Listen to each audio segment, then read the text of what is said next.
You can gain a passion for anything.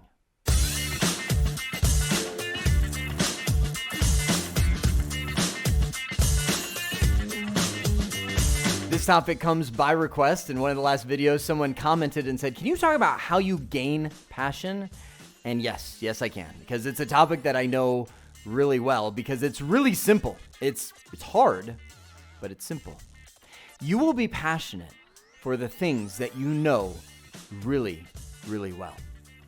That's it. And that applies to anything, relationships, it applies to technology, it applies to anything that you invest yourself to know really, really well, you're going to naturally gain a passion for. Now, the reason I say it's not easy is because getting over that hump of pain to where you don't understand is the hard part. And let me just take technology.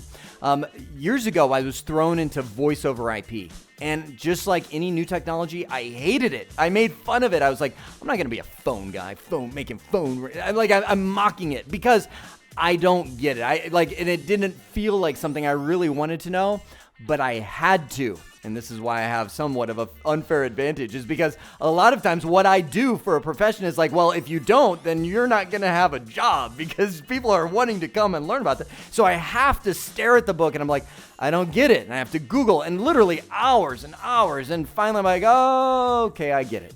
I don't like it, but I get it.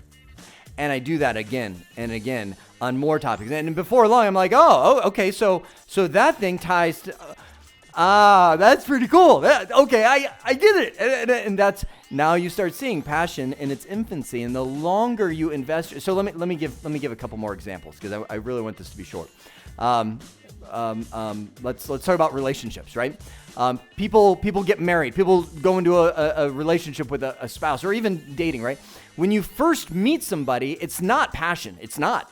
It's infatuation, it's lust, it's something, and it's something, to where it's when you first see that and you're like, ooh, I like that, I want that, some attribute of that.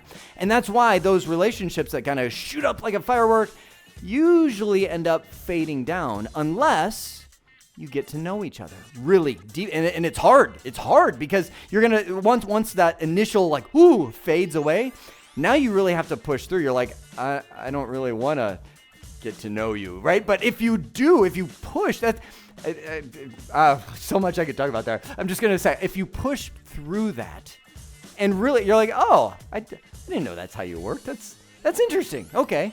I don't like you, but and then the more that you do that, you're like, oh, wow, you're awesome. And that's how you develop a passion for relationship. You could there's 1,000 examples I could give, but I really want to keep this short. The way that you develop a passion is by truly investing yourself in deeply understanding.